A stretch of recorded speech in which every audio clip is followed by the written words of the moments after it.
Neben dem Kampfsystem, welches wir in den letzten Pagonia News näher beleuchtet haben, gibt es auch ein komplexes Nahrungssystem im Spiel, welches ebenfalls zunächst alles andere als selbsterklärend ist.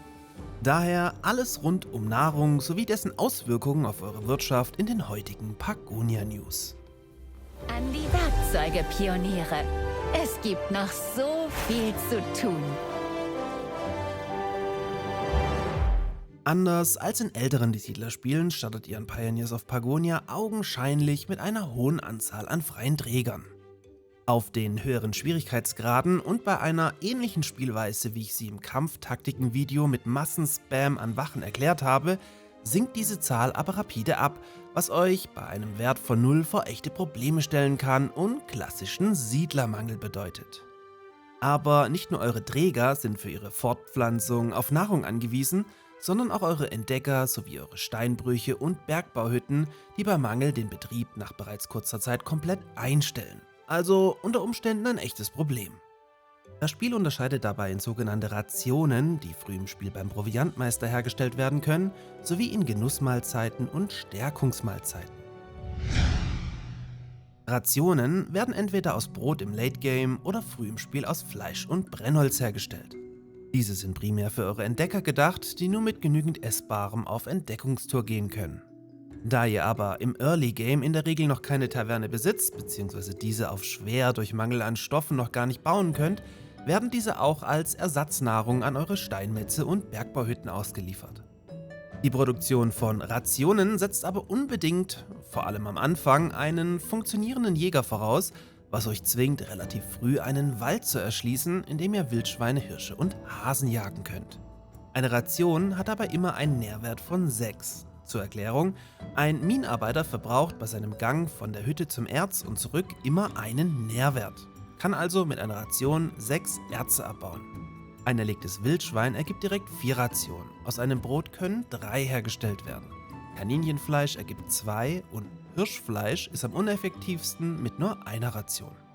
Das aber einfach nur mal als Info, da ihr das Ingame ignorieren könnt und grundsätzlich mit dem zufrieden sein müsst, was euch der Jäger anbietet. Stärkungsmahlzeiten lösen sobald verfügbar die Rationen in euren Steinmetzen und Bergbauhütten ab und werden an diese dann auch mit Priorität gegenüber den Rationen zugestellt und in der Taverne von euren Köchen hergestellt. Eine Stärkungsmahlzeit setzt sich je nachdem, was an Nahrung auf dem Marktplatz verfügbar ist, aus einem Hauptgericht, einer Beilage, einer Nachspeise sowie einem Getränk zusammen. Die perfekte Stärkungsmahlzeit ergibt sich dabei aus Wildschweinfleisch als Hauptgericht mit einem Nährwert von 8, einem Brot als Beilage mit einem Nährwert von 6, Nachspeise in Form von Himbeeren mit 2 und Wasser als Getränk mit einem Nährwert von immerhin 1. Ergibt also in Summe 17 und ist somit fast 3-mal so effektiv wie die Rationen, kann aber in der Praxis von euch vernachlässigt werden, da eure Köche ganz individuell entscheiden, aus was sie eure Stärkungsmahlzeiten herstellen. Genussmahlzeiten unterscheiden sich zunächst erstmal kaum von euren Stärkungsmahlzeiten, versorgen aber nicht eure Betriebe, sondern sind primär dafür da, eure Bevölkerungsanzahl wachsen zu lassen. Die perfekte Genussmahlzeit setzt sich dabei aus Hirschfleisch, Steinpilzen, Himbeeren und Wasser zusammen und erreicht ebenfalls einen Nährwert von 17. Um einen neuen Pagonia in einem Wohnhaus zu erzeugen, muss in diesem zu Beginn ein Genussmahlzeitenlevel von 5 erreicht werden. Dafür gehen die Bewohner von Wohnhäusern in der Taverne essen und erhöhen so diesen Level fortwährend, solange genug Essbares serviert werden kann. Ab 500 Siedlern in eurem Städtchen steigt dieser Wert auf 10 an. Ab 750 auf 15 und ab 1000 Pagonia in eurer Siedlung müsst ihr ein Genussmahlzeitenlevel von 20 in einem Haus erreichen, um neue Pagonia zu erschaffen. Es gibt übrigens auch ein Siedlerlimit von 3000, welches ich nie erreichen konnte, also erst einmal irrelevant ist. Dieses soll sich mit fortlaufendem Early Access aber auch noch weiter nach oben schrauben. Auf den niedrigen Schwierigkeitsgraden könnt ihr die Taverne vom Start weg sofort bauen, da ihr bereits über genug Stoffe verfügt, was dem Ganzen aber auch komplett die Herausforderung wegnimmt, daher kann ich euch hiervon ohnehin nur abraten. Auf Schwer, Experte oder den experimentellen Schwierigkeitsgraden nochmal deutlich darüber, startet ihr aber in der Regel viel anspruchsvoller, komplett ohne Stoffe in euer Abenteuer. Ihr könnt die Taverne zwar augenscheinlich ebenfalls sofort bauen, da sie nur 4 Nadelholzbalken und 12 Werksteine benötigt, scheitert dann aber spätestens an den benötigten Stoffen für die Marktstände und Tische. Was bedeutet, dass ihr zunächst über die Weberei Stoffe aus Flachs herstellen müsst, den ihr zu Beginn also noch nicht komplett ins Militär für die leichten Rüstungen der Waldläufer investieren könnt. Außerdem werdet ihr, falls ihr auf schwer spielt, mit zu wenigen Messern starten, die ihr ebenfalls vorab in der Werkzeugschmiede aus Kupfer und Kohle für eure Köche herstellen müsst. Habt ihr alle Baumaterialien zusammen, empfehle ich euch mit 6 Tischen und 9 Marktständen zu arbeiten.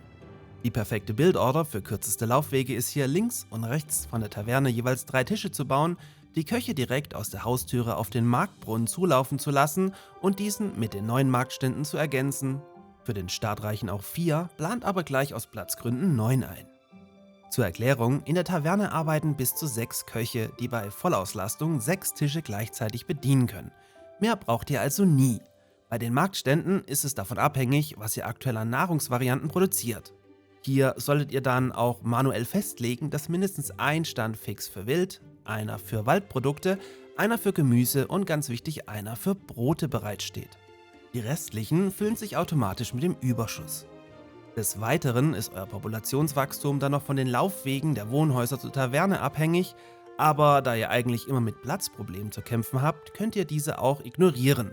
Wichtig zu wissen ist nur, umso näher das Wohnhaus an der Taverne, umso effektiver.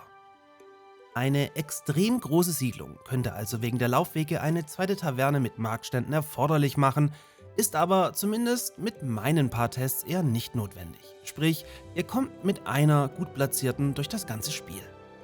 Und das ist es im Prinzip auch schon. Die Taverne sollte mindestens von einem Jäger, einem Bärensammler, einer Gemüsefarm, einer Getreidefarm und einem Bäcker versorgt werden. Sind euch noch weitere Dinge aufgefallen, die das Spiel nicht direkt erklärt oder ihr noch nicht verstanden habt? Gerne in die Kommentare damit. Eventuell bietet sich ja hier noch ein weiteres Tutorial-Video in den Pagonia News an. Und damit ihr diese dann nicht verpasst, gerne ein Abo dalassen und ja, bis zum nächsten Mal. Seite an Seite stellen wir uns den Gefahren, die auf uns lauern. In welcher Gestalt auch immer.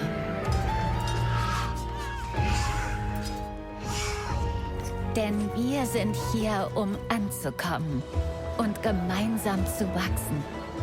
Und Pagonia zu einem prächtigen Zuhause für uns alle zu machen.